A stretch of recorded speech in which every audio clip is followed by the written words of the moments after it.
नमस्कारम। एक साधक का प्रश्न है, गुरुजी कुंडलिनी जागरण के बाद हम क्या करें। देखिए, कुंडलिनी जागरण के बाद हम क्या करें। पहली बात, कुंडलिनी शक्ति किसी के अंदर जागृत होती है तो वो स्वयं गाइड करती है कि अभी आगे क्या क्या करना है। फिर भी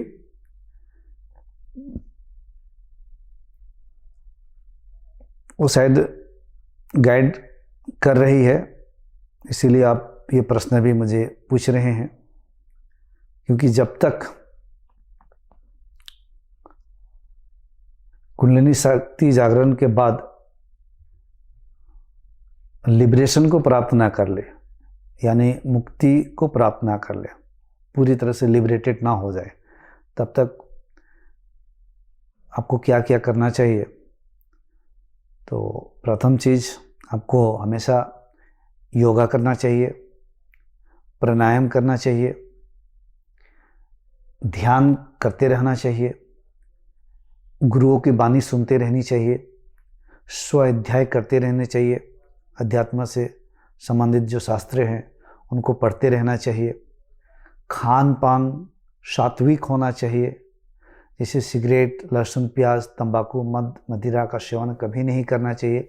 नहीं तो आप उल्टे दिशा में चले जाएंगे, आपको और झंझट में फंस जाएंगे और पीड़ित हो जाएंगे। क्योंकि वो शक्ति जागृत हुई है, आप इस तरीके का सेवन करेंगे तो 10, 15, 20 साल तक आप फंस जाएंगे, 4-5 साल तक इधर उधर जिंदगी में, और नेगेटिव घटनाएं घटना शुरू हो जाएगी। अपने हृदय को शुद्ध करना पड़ेगा, पवित्र होना पड़ेगा, पवित्रता को प्राप्त करना पड़ेगा, आध्यात्मिक स्थानों पे जाते रहना पड़ेगा। क्योंकि कुंडलिनी जब जागृत होती है तो मैक्सिमम बस थर्ड आई तक आती है, फिर यहाँ से वो मूव करते रहती है, घूमते रहती है, मूव करते रहती है। जिन साधकों के अंदर में ज़्यादा या शक्ति कुछ भरी रहती है तो शक्ति ऊपर आती है, संस्कार अगर ज़्यादा है तो फिर हृदय में स्थिर होती है, फिर हृदय में प्रेम का भाव फूटता है, हृदय शुद्ध होता है, तो वहाँ से संस्कारों का नाश होने लगता है। इस तरीके से संस्कारों का नाश होते होते होते, शक्ति ऊपर फ्लो होते होते, ब्रह्मरंध्र, जो कि मैंने एक वीडियो में बता दिया हूँ, तो ब्रह्मरंध्र पे वो जाके फोर्स मारते मारते, जो एनर्जी का फोर्स आते आते वो ब्रह्मरंध्र एक दिन खुलता है। अब ब्रह्मरंध्र कैसे खुलेगा? जब तक आपके अंदर में पवित्रता नहीं आएगी, आपका हृदय शुद्ध नहीं होगा, और आप ध्यान, प्राणायाम, खान पान ये सब जारी रखना पड़ेगा। यानी खाना पीना भी सात्विक, ध्यान, प्राणायाम जो मैंने कहा, ये सब आपको जारी रखना है। तो कुंडलिनी शक्ति जागरण के बाद भी 2, 3 साल, 4 साल, 5 साल, 10 साल भी लग सकता है ब्रह्मरंध्र खोलने के लिए। अगर कोई साधक है जो अपने गुरु के मार्ग निर्देशन में बिना कोई भेदभाव का चलता है, तो हो सकता है वो जल्दी ही उसके अंदर ब्रह्मरंध्र खुले, सहस्रार खुल जाए और उसका अहंकार पूर्ण रूप से लय हो जाएगा। लेकिन कोई अपने मनमानी करते हैं, खान पान भी ठीक ठाक नहीं किया, राजसिक तामसिक भोजन का सेवन किया, इस तरीके से वो उसकी दशा खराब हो जाएगी और नकारात्मक हो जाएगी, और वो उसकी एनर्जी भी ब्लॉकेज हो जाएंगे, फीलिंग्स, इमोशंस तो ख़त्म होंगे ही होंगे, कोई अंदर चेतना ही महसूस नहीं करेंगे, कोई रस ही महसूस नहीं करेंगे, ये ख़त्म हो जाएगा। साथ ही साथ ये भी कहना चाहता हूँ, जब कुंडलिनी शक्ति जागृत होती है तो बहुत सारे लोगों के अंदर एक वाइब्रेशन होता है, जैसे कि इलेक्ट्रिक शॉक मारा, झटका मारा।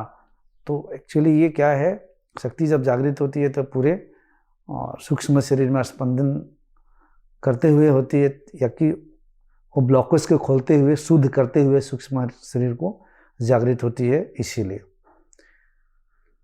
हमारे अंदर स्थूल शरीर के पीछे सूक्ष्म शरीर है और प्राण तत्व है। जो प्राण, हम जो श्वास लेते हैं तो श्वास के अंदर जो प्राण तत्व है, यानी कि हमारे इस शरीर का जीवित होना, कार्य करना, ये सारे खेल प्राण में है। तो एक तो आपके ये इंडिविजुअल प्राण, जैसे हम लिया तो अपने अंदर के प्राण, व्यक्तिगत प्राण समझ लीजिए, आपके अंदर का प्राण, उनके अंदर का प्राण, इनके अंदर का प्राण। एक प्राण जो है पूरे विश्व में फैला हुआ है, पूरे ब्रह्मांड में है। तो उसी प्राण से, यानी हम श्वास के माध्यम से, वही प्राण हम में आता है। और यही प्राण पूरे सूक्ष्म शरीर में आयाम होता है, इसीलिए हम प्राणायाम कहते हैं। और यही प्राण जो है सूक्ष्म शरीर और स्थूल शरीर को बांध के रखता है, यही प्राण। तो ये प्राण जब निकल जाता है तो सूक्ष्म शरीर भी स्थूल शरीर को छोड़ देता है। यानी कि सूक्ष्म शरीर और स्थूल शरीर के जो सेतु है, कौन है?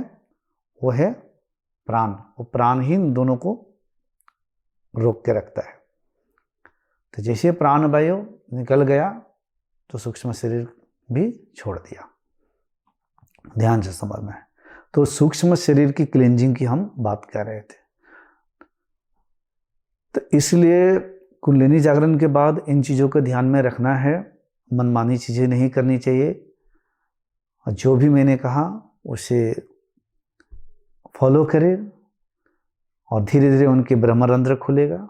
ब्रह्मरंध्र यानी ब्रह्म यानी ईश्वर, रंध्र यानी छेद, वह छेद खुलेगा, सहस्रार खिलेंगे। सहस्रार खिलने का मतलब है आपके अंदर की सारी बुराइयों का, अहम का, सबका नाश हो जाना और जीते जी उस सत्य में प्रवेश कर कर वही सत्यवत हो जाना, आत्मवत हो जाना।